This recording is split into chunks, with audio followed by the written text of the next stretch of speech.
Hello, everyone. Thank y'all for tuning in to another episode here at the Portcast. Today, we have a very special guest with us today, and he's going to give you a little bit of information of himself and how he's seeking to become the next mayor of the great city of Bridgeport. Amen.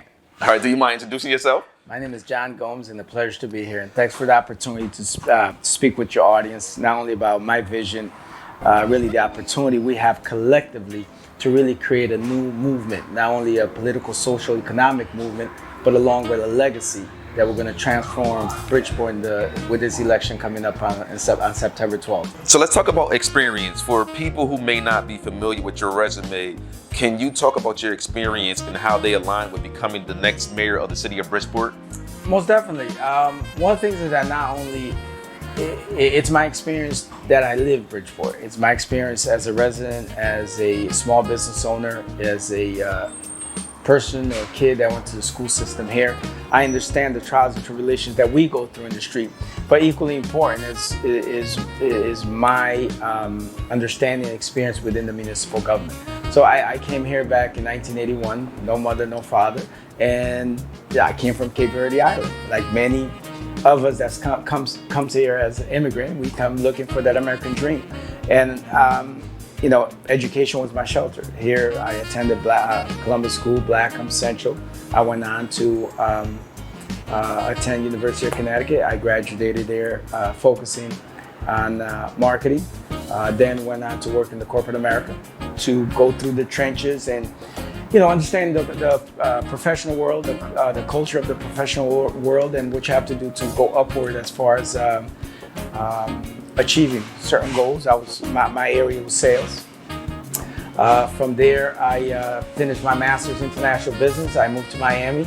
I managed the Caribbean, which was part of the Bahamas, Bermuda, Aruba, Borneo, Curaçao. So I really dealt with products worldwide for Nestle. And then through various restructuring, I came back here to Bridgeport, and I had the opportunity to work inside government, both several administration, to understand what we have, to create departments that were about accountability, transparency, and efficiency, to really look at how do we take the data from within these 60 divisions and make them relatable to what we're doing, and then translate that data to make it, how does it impact our life and how do we improve our life? In doing that, there were many recommendations that I put on the table for those that were in charge, past mayors. Some were executed and the majority weren't, and that's why I'm sitting at this table. So when you look at overall, not only do I have the experience from the community, I have the education background, I have the municipal experience, the corporate experience, but I have that oomph that says, I'm about Bridgeport, we can make a difference together, and that's what I'm doing. So let's talk about your running platform and why this is so important for the city of Bridgeport. Well, there's 5 points. The first thing, and I'll tell you right away, it's about good government, it's about education, it's about economic development, along with tax reduction and obviously public safety. We cannot do anything unless we fix government. Right now, we have a government that's backlogged as far as making things too difficult to move forward. We need to go in and look at a government and make it feel when you walk in City Hall that government is working for you. I know where to go, how to do it, and really where to begin. We have to look at social service departments that are they doing the service they need to our community. We need to look at revenue-driven department. How functional and how are they operating to the max possible to say that we're operating in efficiency that could bring in positive revenue into the city of Bridgeport. And then we look at economic development. Without making a government that works, the contractors and investors are not going to come here. As you see, we don't have a hotel. We have 22 miles of waterways across the city, and we're lacking in consistency when you talk about economic development. There's certain projects that are happening, but they're community development. They're not really economic development. And when you talk about economic development, it's really to look at these projects that so-called economic development and really break it down and look at the return investment that we're getting when we talk about putting it back into the city's cash flow to impact the tax that we're paying positively. And then, along with that, if you put a cohesive government that impacts and bring consistent economic development, you are impacting the tax base. You're positively bringing cash flow in to reduce the government the way it needs to be. Because what happens is right now we have a budget that's made up, that's not really accountable, that's not really directing the resources to the departments we have. We're putting one-shot revenue driven, for example, the sale of Harding or the sale of Airport, before they close to balance a budget that's really not balanced.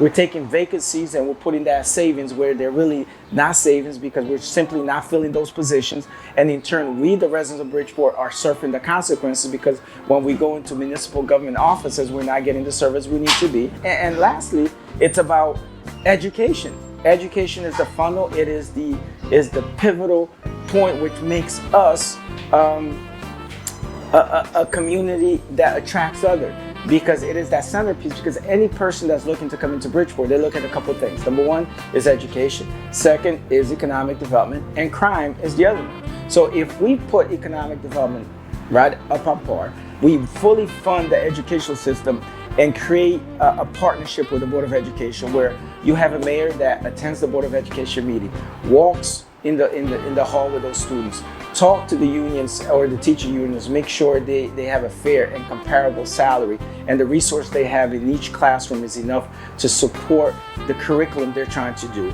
And you motivate these students, that works. And then ultimately, public safety. We have to make sure that the crime is down on a consistent basis, that we're creating a community relationship between the police and other public safety sectors, not only police, but also the fire department. We also have to make sure that our 911 center is efficient in the way they're handling calls and the way they're going out. So when you look at those five tangibles that I put forth as far as my platform, that's what embodies a good or a great city for that matter. But in order to do so, you need a leader that's hands-on, that has experience, has the knowledge, cares, and is really, I would say, breeding what you're doing. And that's, I think, the ingredient to say, you know what, Bridgeport is going to move forward in the right direction. So let's talk about education. What's your plan for education and providing more funds for education? The first thing you have to do, I would say, a forensic audit. In my proposal that I put forth when I talk about education or good government, is about doing a forensic audit, not only in the government, but also in the Board of Education. The city, I would say, would pay for it, but in doing that, it will bring some clarity and some transparency to everybody to see exactly what we have and what needs to be managed differently. It will also build trust, because there's a lot of distrust or mistrust among individuals and institutions about how and what's being spent where. So I think that would bring some clarity to a lot of things. And then also the other thing is, working with the superintendent, the Board of Education members or board members on a consistent base to progressively look at the issues from the onset, not to wait until it's about once a year when the budget's out to say, okay, this is what we're going to do to quickly put a bandage on it. We need a consistent relationship that works across on an ongoing basis to identify the issues, identify the resources, more importantly, identify the solution. So when you look at those things, the funding becomes an easier matter, because while you're doing that, you're identifying the problems. But from my role, I will look for other ways to fund education properly, because we need to make sure that our kids are fully funded when you talk about the Board of Education. Now, aside from what you do on the municipal level, we need to work with the state legislators. We need to make them accountable for the position they're holding at the state, to make sure that we, the residents of Bridgeport, are getting an equal share of the funds that are coming from the state, equal to any municipalities or towns or cities in the neighboring areas around us, because some of these cities were smaller than us, with less than, I believe, 19,000 students, are getting more money than the city of Bridgeport when we break it down per student. We need to fix that. And we cannot afford, as this current administration has done, flat fund the Board of Education for the past 6 years, while the actual budget for the city is increasing at a 10% rate. It cannot be. So we need to make sure that we're asking for accountability, we're asking for transparency, but the important thing is we create and strengthen that relationship, that we are both at the table to look at the solution and how every child every student in the city of Bridgeport has an equitable way of learning, because they are the future. So what is your strategy, or do you have a strategy to improve public safety? Well, public safety, back in 2017, we clearly knew the issues that we were going to confront today. We're at a borderline crisis. Right now, the city of Bridgeport, I believe, is at 234 officers. There's also a potential as of June of this year for another 60 to retire. So as you can see, that's a crisis mode.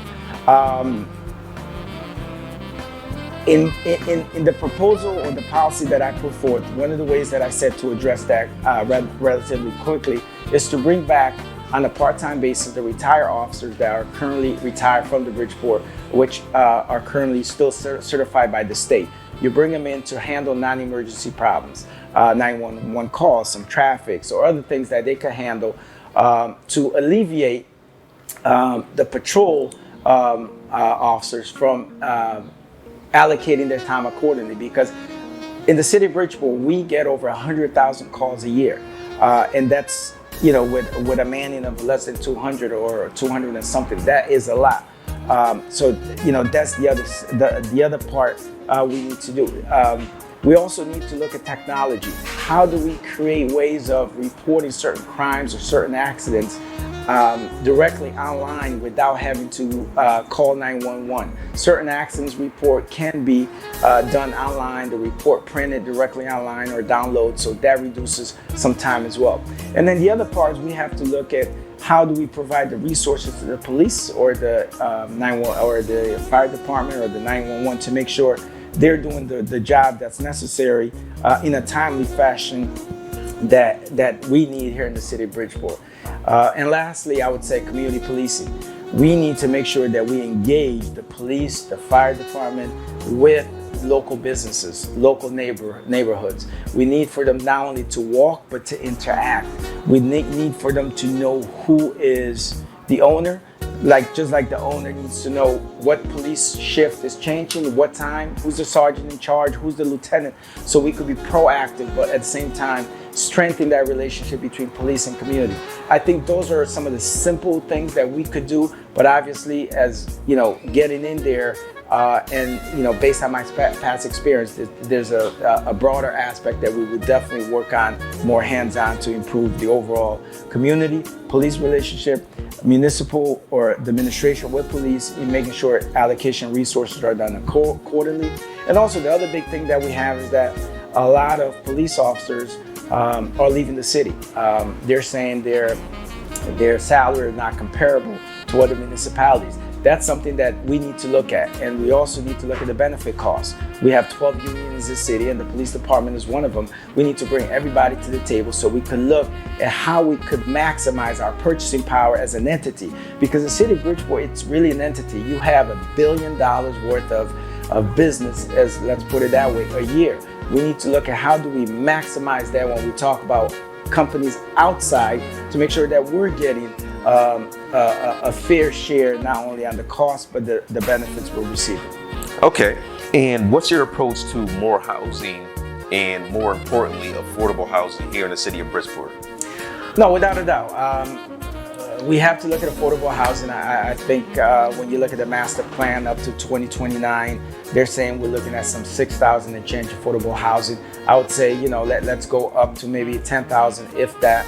I would work with the economic development team that I would put together to look at the infrastructure we have, assess the affordable housing that we have now, because even though it's stated that, you know, the city of Bridgeport has more affordable housing than any other towns and city around, the problem is that those other cities and towns are not picking their equal share, and they're shifting them all here to the city of Bridgeport. Well, if the state is giving them funds, shift it over here as well.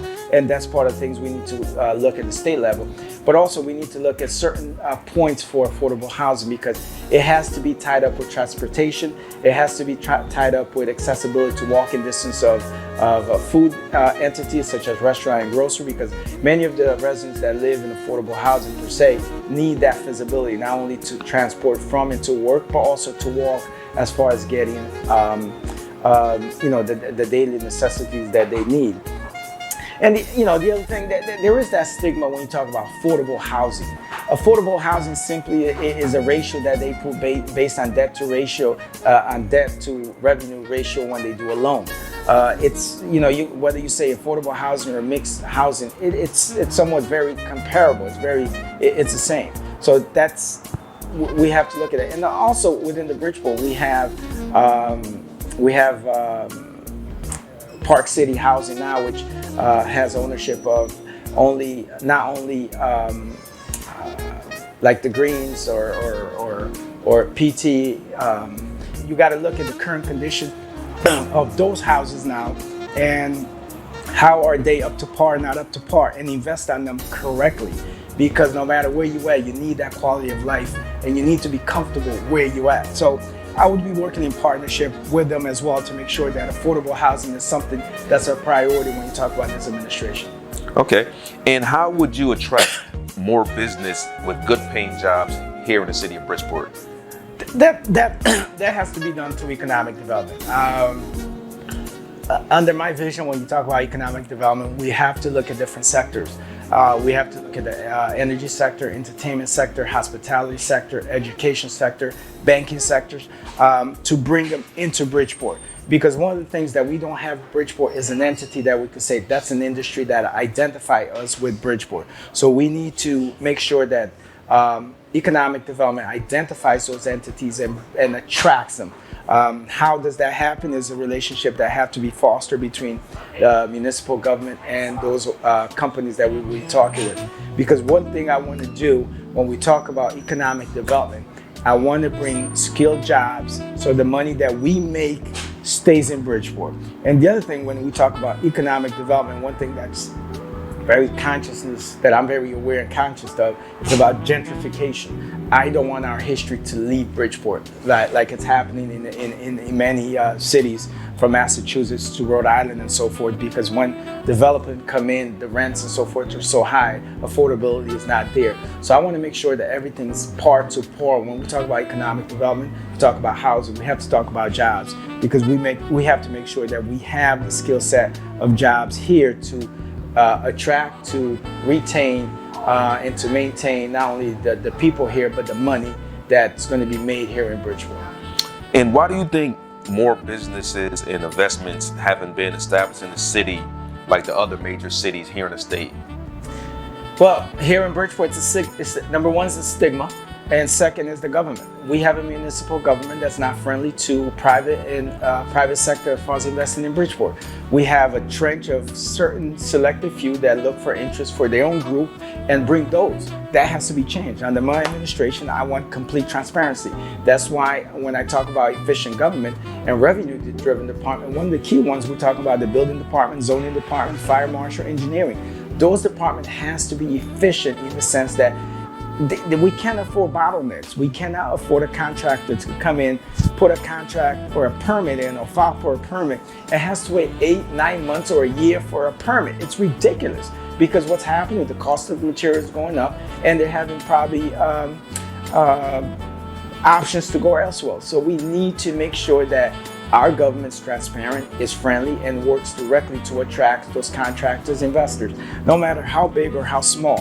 And in doing so, that stigma, I think it's going to alleviate, because a lot of people honestly do not want to come here because of the stigma, whether you call it corruption, you call it a selected group, a play to pay, whatever it is. We need to get rid of that. And that is one of my key focus when we talk about my administration, to make it a transparent, accountable government, because we need those investors to come in order to grow our base, our tax base, our economic base when you talk about development here in the city of Bridgeport.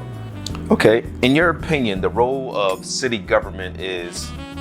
To service the people of Bridgeport, to service the people who hold you there, to service those people that are paying your salary, to respect what they're asking, to answer their complaints, to explore their ideas, no matter how big or small. We have to understand that your ego has to be put on check at the door. You're not here for yourself. I see a lot of government people that currently work in this city think that the city owes them a job. Also see a lot of people that work in the city that don't live here.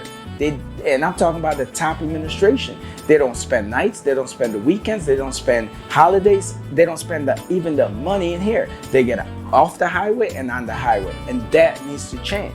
So when we talk about, my expectation of a government is a government that works for the people. And that's why I say I want to be a mayor for all people. Okay. Now, are you in favor or oppose a change to the city charter? No, without a doubt. I think everything in life, every so often, you have to kind of take a look at it, adapt it to the circumstances or to the experience that is currently in. I mean, we can't, there's obviously certain things that you have to leave because that's the core and the foundation, but the charter needs to be reviewed. It needs to be amended. Under my administration, I will put a charter commission filled by people from the public.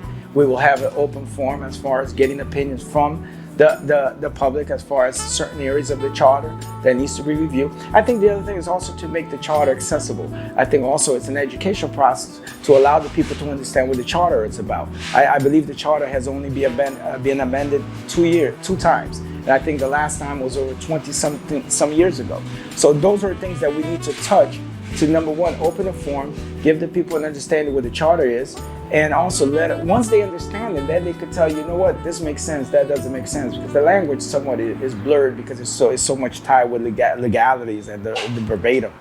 But without a doubt, I am for charter revision, and I will put forward a commission by the public to look at what we need to do. And obviously, you have to work with the city council to make that happen. So earlier you mentioned transparency. How would your administration be transparent with the people of the city of Bridgeport? I want you to go onto my website and log anything and everything you want to know about our government. I want you to know how much garbage we picked up in your neighborhood. I want you to know how much it costs to dispense that garbage. I want you to know how many police officers that work in that area are now working. I want you to know how many calls we had on a day or a month. I want you to know how many applications for housing or for housing, any permits that we have. I want you to know how many properties we find as far as blight. I want to create a master, a dashboard that's not only available in City Hall, it'll be available on the website, and the website will be a process which you will find out any and everything that you need. You will definitely, under my administration, not be boggled down with 3,000 FOI requests. Matter of fact, I challenge anyone once I'm in there to have at least 10 that's going to last more than maybe a month to get back to you, because I am on it. So anything that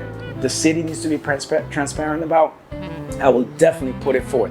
I have no agenda. There's no political agenda other than want to fix Bridgeport.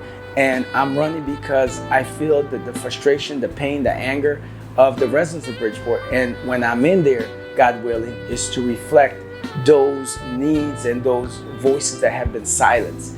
And, the thing about us, or when we're in that office, is that we have term limit. Our term is 4 years, one term is 4 years. The people have the option to exercise their vote. And that talks about that transparency we talk about. If you do not like those that you have elected, get them out, put a new one, until our ideas, our worries, our needs, our desire, our vision is implemented the way it needs to reflect that of Bridgeport and what we feel Bridgeport should be about. All right, so you're pretty much a lifelong resident here in the city of Bridgeport.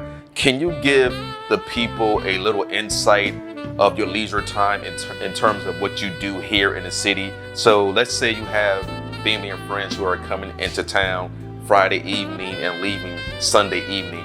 What are some of the things that you would do? One of the things I would do on late Friday evening is sit down at Plaza Restaurant, which over there is on Upper Madison Avenue. Sit down, grab a bite to eat. They got great cuisine. Enjoy the atmosphere. There's some light music, and really just kind of catch up. The next day, we would definitely start at Seaside Park. Beautiful, one of the most beautiful parks probably in the state. Play some soccer, do a little cookout, swim a little bit.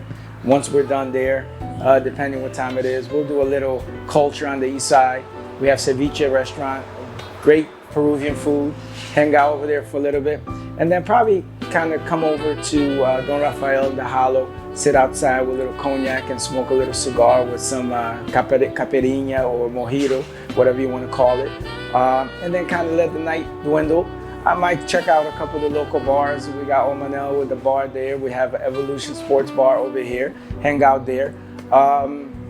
And Sunday, I often frequent St. Mary Church on the east side, but I've developed some great relationship with some of the key pastors in the area who you really feel connected to. I have Pastora Hernandez over here on Harold Avenue.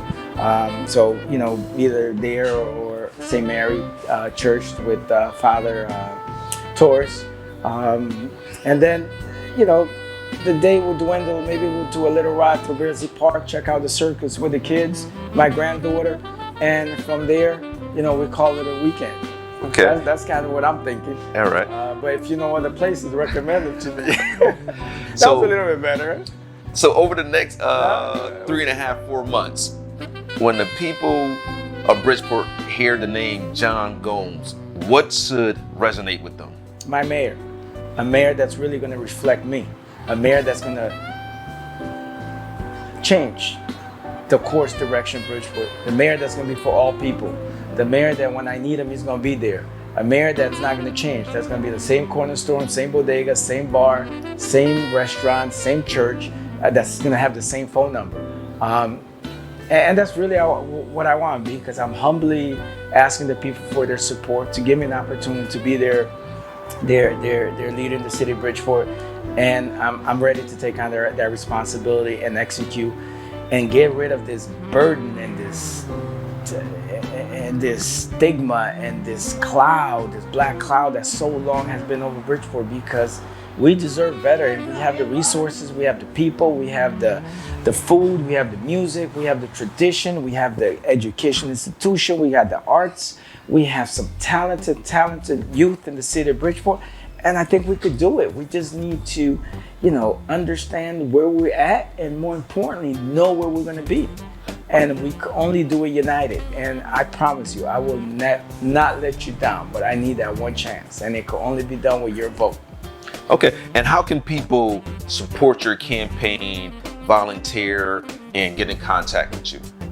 We have a location, our headquarters at 2196 East Main, actually right across from the Dairy Queen. So that's it's the old Cooper's Auto Parts, so many people know it by there.